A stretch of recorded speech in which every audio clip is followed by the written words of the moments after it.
Welcome back to the crossover with Marlon Jones and Armon Williams.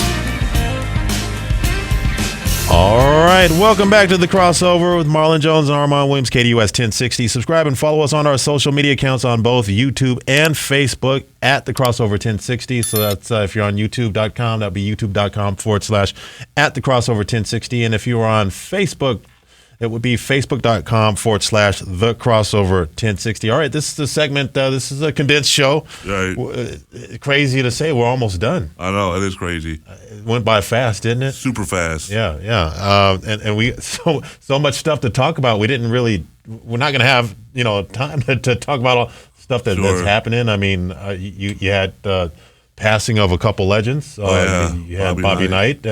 Then you also had Walter Davis. I don't know if you heard that news. Yeah, Walter Davis, Sweet D, passed away at 69. Was announced just a couple days ago. Suns legend. Yeah, absolutely.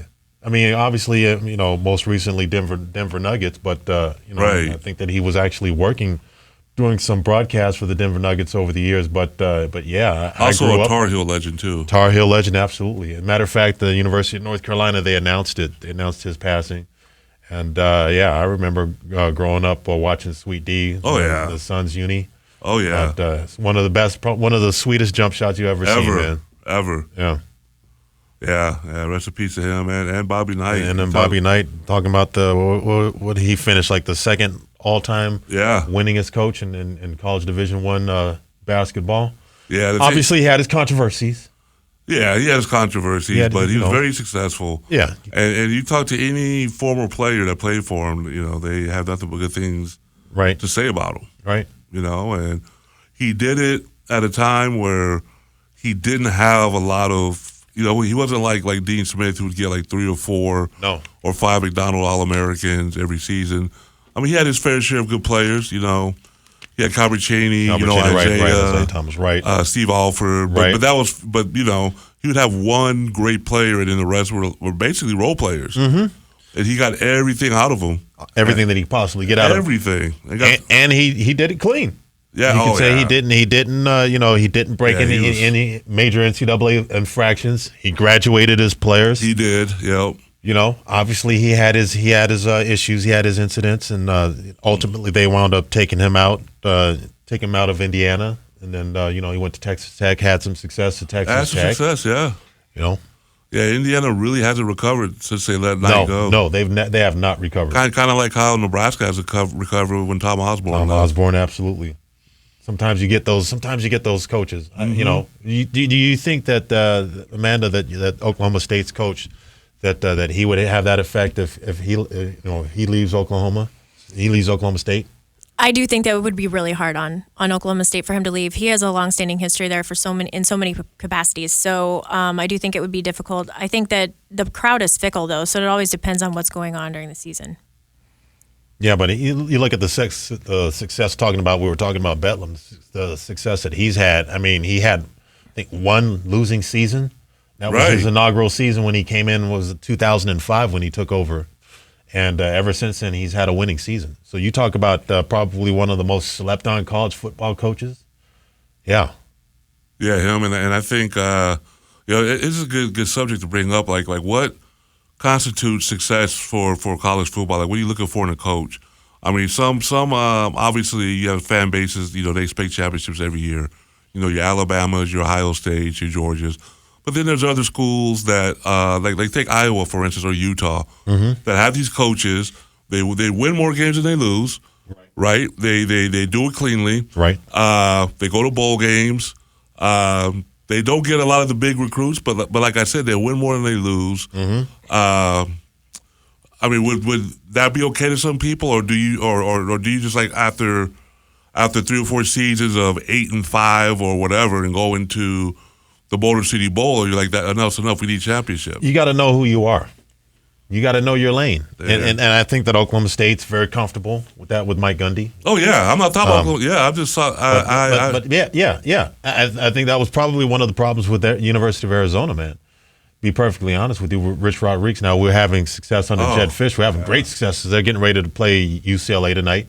That'd be an important That's game. looking for to them. be like a really good hire for you guys. It was Jed Fish was an outstanding hire, and at the time nobody knew who he was, so there were a lot of there were a lot of like shoulder shrugs and kind of like, what the hell is this? This isn't the big name coach, or the guy with the guy with the name, or the guy with the a lot of recognition. He had no recognition at the time. No, coming where he came from, but he had some good he had some good referrals. Yeah, and he's done a phenomenal job.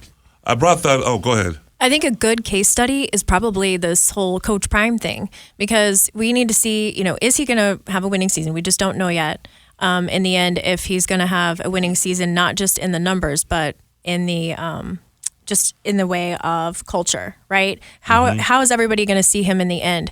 But it's not just winning. It's that whole experiment shows that it's not just winning. It's about what that coach brings to the community. The community loves him right now. Now, 5 years down the road, if he had losing seasons every year and, it just, the talk wasn't paying out, I do think that would become an issue. But Sure. I think it's a formula, but winning is weighted so heavily in this formula. Even coaches that are good, they're just not willing to, the crowd's not always willing, the community is not always willing to stick it out through seasons of lulls, Just give him time. They got it with Coach Prime. You got to give him time, and he's bringing in the recruits. He is. They'll be better just by the amount of talent that's on the football field. And right now, their big issue is obviously their offensive line. Their line. Oh my goodness. Their offensive line is atrocious. Go ahead. I'm sorry. No, I'm saying it's amazing the numbers that Shedeur Sanders has put up, despite the fact that he's sacked he's the most every other play. He's the most hit quarterback in college football. Yeah. He's getting killed back there. Murdered. Yeah. I mean, you got to give him credit for being able to have an intestinal fortitude to take all those shots. I mean, a lot of times he's waiting till the very last second. Oftentimes he doesn't have enough time to really even make, good decisions, but he's still racking up crazy numbers. Yeah, I initially brought that subject up, as far as coaching and winning and all that, because I get into it a lot with ASU fans with Coach Bobby Hurley in the basketball side. Because like you said, these ASU basketball fans can't stay in their lane. Like all of a sudden they want to go to Final Fours or whatever. Like come on, man. We got to roll. ASU has a coach that wins 20 some odd games a year.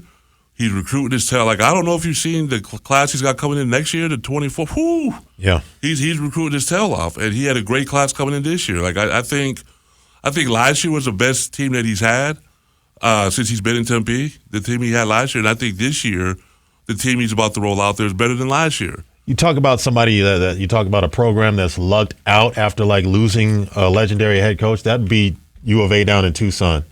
Boy, did we luck out with Tommy Floyd, and even before that with Sean Miller, we lucked out. I mean, we could have fallen back. Well, back. That's credit to Lute Olson, who built that U of A basketball brand to be one of the very few schools. Like, if you could find a good coach, I mean, it pains me to say it, but U of A's basketball brand, like anybody that coaches at Kentucky, that brand is going to be bigger than the coach. North Carolina, U of A is right there. So, although we did have a few seasons, we had a few seasons with O'Neal and some tough, other coaches. Pennell. It was tough, but like I said, it was the right coach, though. Those weren't the right coaches. And thank God we didn't get Floyd. I can't think of his first name. He was coaching the Chicago Bulls. Tim Floyd. Floyd. Yeah, that would have been atrocious. So, in your opinion, both of you being athletes, in your opinion, how long is that period of grace? How long is that period of building that should be? Is there a standard? And has the portal changed everything? Oh, yeah, the portal's Portals, yes. Yeah. So historically and now, past and present, what is the historically used to be 3 to 5 years. Now they want to start to see success probably like after your second season, like right around your third season. Which is crazy. Yeah. But normally if you're a new coach, I mean, you're coming like Coach Prime, for instance, you're still dealing with the team, players from the 1-11 team, whatever. The portal quickens things up. You're able to get players through the portal, and they had success this year. They went from one game last year, and they won 4 or 5 games this year. So he's increased the amount of wins already. So right. He's more than done his job already. Absolutely. And then you figure you give a coach. Well, normally it also, with football, it's easier. With basketball, it's harder because of one and dones. But with football, 3 or 4 years to allow their first recruiting cycle to grow, their systems in place, And usually by their third or fourth years when you can truly start judging whether or not they'll be successful, to be quite honest. That's my opinion.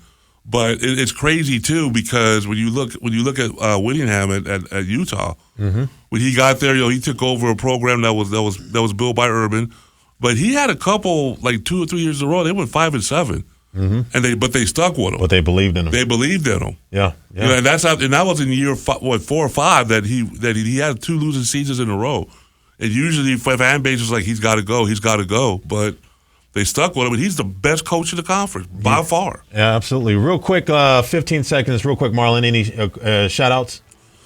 Shout out to the Diamondbacks. Oh, Diamondbacks, absolutely. We didn't get a chance to talk Phenomenal to them. season out. Absolutely. But shout out to the Diamondbacks. Dr. Jones. Shout out to the Cactus Cowboys, a group of alumni, Oklahoma State. They will be at Gallagher Sports Grill today. All right, you heard it here, folks. That's going to be a wrap for our show. You got NAU football coming up next. Thank you for listening to The Crossover. Marlon Jones, Armon Williams. And we will see you next week, folks. So follow us on YouTube and Facebook at The Crossover 1060. Folks, that's it. That's all the time we got. They're going to kick us out the door. We got to go, folks. Go Jacks. Go Jacks. NAU football coming up next. Let's go. Let's go.